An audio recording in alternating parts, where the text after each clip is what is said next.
So we're ready to begin. We're going to introduce 10 foundational movements that we'll use for this workout. Each of these exercises, we're going to complete 30 seconds of work with a quick 5-second transition to move to the next one. Once we've completed all 10 exercises, we'll get a minute of recovery and then we get to start all over again at the top.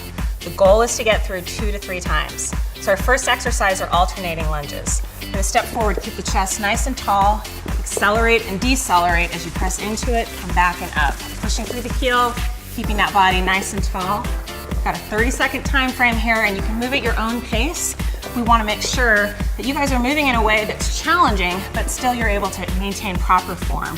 Keep the energy up nice and high. How's it going, Crow? Woo! All right, guys.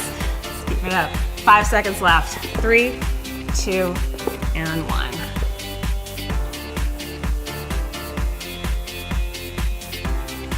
Okay, alternating knee lifts. We're gonna go ahead and pick up those knees, pull the arms down from the ceiling, keep the body tall.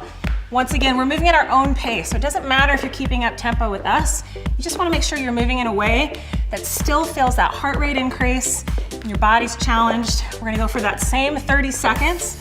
So just dig your heels in, get ready to go. Keep that form.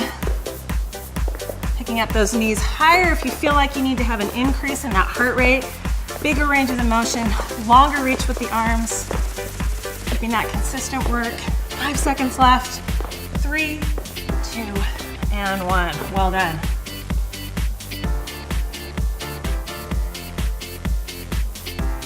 Here we go, ready for our butt kickers. This is back from the warm-up, picking up those heels, pulling them in towards your glutes. If you want to get that heart rate up higher, you can reach a little bit further with those arms. Keep the chest tall, alternate and keep the body working hard. Committed to that 30 seconds, constantly moving, making sure our form is spot on. How's it going, guys? Great. Good. Good. Keep it up. 5 seconds left, guys. Awesome. 3, 2, and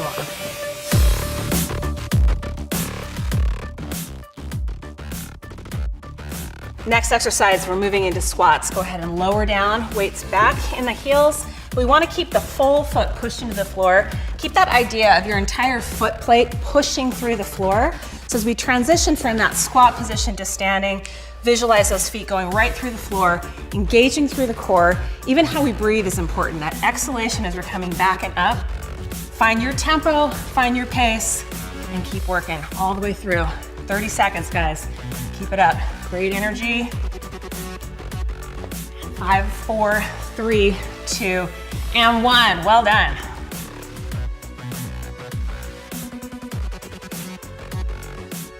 So now we're going to transition down to what we call tabletop. So our hands and shoulders are stacked, hips and knees are stacked. Go ahead and lift that right leg and the left arm. Extend that out, and then they're going to place that right back where they began. Shoulder, wrist, right stacked on top of each other. Fluid, back and forth between that movement, staying on the same side. There we go. So allow that body to stabilize. Notice how her abs are staying in nice and tight, so she's keeping that nice line from the top of her head to her hips. Keep it up, working on that core strength, balance, exhale on that extension. Looking good, guys. How are we feeling? Awesome. Good. Excellent. Keep it up. Move at your own pace on this. It's all about getting that core to stabilize. And our last few seconds here, finishing it up. 3, 2, and 1.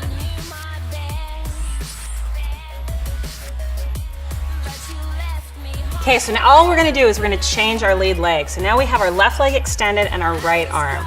So this bird dog position, we're reaching for length, placing that hand and knee right back in alignment underneath the shoulder joint and the hip respectively. So once again, we're working every time that we come out, we're making sure that those abs are pulled in tight. Also working on keeping our hips level. So as we lift from one side, we wanna make sure we're not dropping into that side. So it's all about core engagement, balance. How are we doing, guys? Great. Nice. Great length in that spine, nice reach. Think about lifting out of the low back rather than compressing down into it. Your last 3, 2, and 1.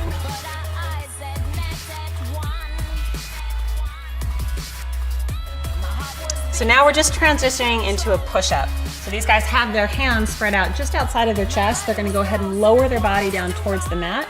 Exhale, push all the way up away from the mat. So one of the important things with a push-up is that we want to make sure it's just not about the shoulders. We want to make sure those scapulas are pulled back and down, Glutes are tight, abs are pulled in tight as well to help support that low back, and even your quadriceps are engaged. Bobby's transitioned into a kneeling push-up here. It's a great way to start. When you feel like you're strong enough to go full body like Carson, it's a great opportunity as well. You continue to go 5 more seconds. You're doing awesome. 3, 2, and 1.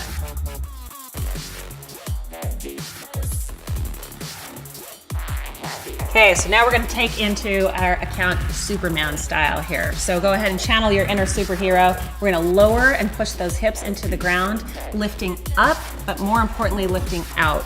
So we want to make sure that our glutes are engaged as we're lifting up here. Bobby's transitioned into having her hands supporting her head, and Carson has a full extension Superman style. You want to make sure that we keep that body lifted. There's an exhalation that happens as we lift up. Not moving anything too quickly, just making sure everything is nice and smooth. Once again, just pushing those hips through the floor, nice fluid movements. Think about your core muscles as not just your front muscles, but wrapping all the way around that trunk. So this helps us get all of that targeted together. How are we feeling, guys? Good. Great, great core activation. Keep going, we got 5 more seconds. Finish up nice and strong, keep that breathing going. 3, 2, and 1. Nicely done.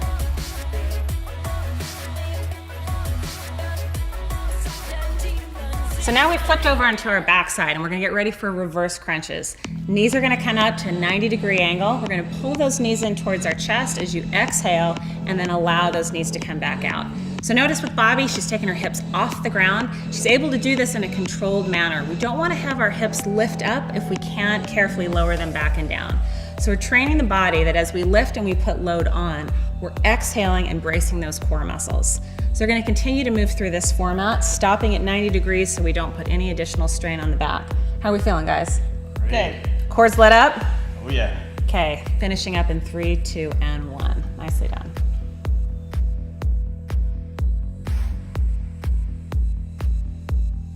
So now we're going to move into what's called an inverted bike. We're going to come back to that 90-degree angle with the legs, opposite elbow to the opposite knee. So Bobby's going to start here with long levers, alternating from side to side. Carson has a little more modified position with those knees still tucked in nice and tight. If you're a longer individual, you might want to have those knees bent. It's just a little bit easier. So see where you're at. Anytime you feel a strain in the back, we've gone too far and we want to shorten those levers and bring everything back and in. So this one will light up your core. Is it working? It is. Okay, keep going. Tempo can be decided by you. Finishing up in 3, 2, and 1. Awesome. So this completes our 10 first time through of these exercises. So now we're going to take a minute to recover before we start again to complete 2 to 3 more rounds. Well done, everybody. Keep it up.